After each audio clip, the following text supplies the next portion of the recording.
bonjour ou bien le bonsoir.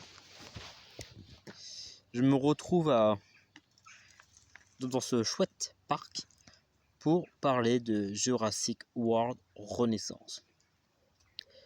Pour les gens qui ne l'ont pas vu, passez cette vidéo là car ça va être un spoil. Si les gens qui l'ont vu, restez. Ou peu importe après tout. Jurassic Renaissance, j'ai vu beaucoup de critiques négatives. Moi personnellement, je l'ai bien aimé.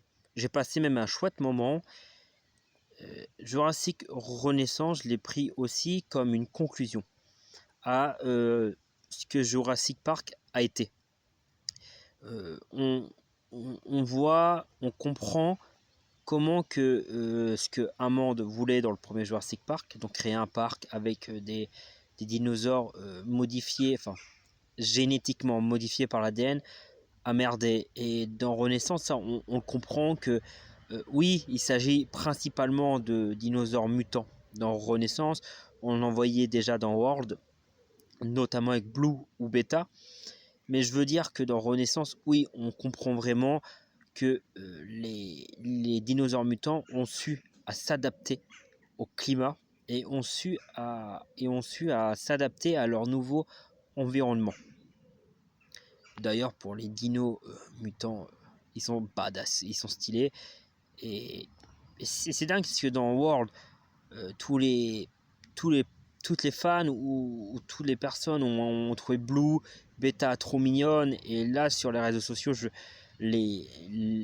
principalement la jante féminine craque sur le petit Dolores.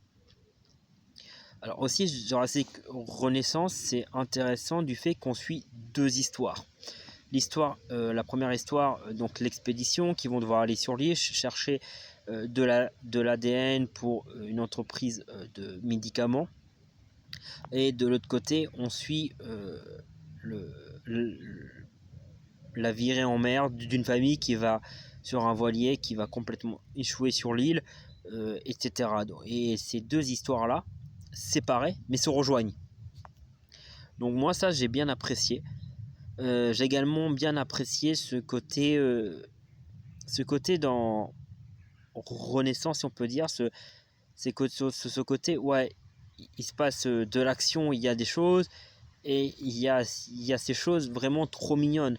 Je veux dire, quand le T-Rex, il dort comme un gros bébé, c'est dans son talus, c'est trop mignon. Bon, après, c'est pas non plus des flèches. Quand je pense à la fille qui monte son bâton golophab, à côté c'est d'un T-Rex qui dort, c'est pas l'idée du siècle, mais bon. Renaissance, c'est aussi ce côté de, pour moi, comme je l'avais dit, c'est on conclut Jurassic Park, mais je pense qu'un dernier opus serait intéressant dans le point de vue, comme ça on pourrait conclure globalement Jurassic World. Mais là, je parle pas d'une expédition sauver des dinosaures, non. Juste des scientifiques, des militaires qui essayent de comprendre comment arrêter comment que la génétique et comment arrêter la fin de ces dinosaures mutants. Car dans le Renaissance, nous apprenons quand même que les gens veulent plus les voir, que les gens sont lassés, qu'il y a un certain délassement. Vous l'avez compris, mon avis est positif.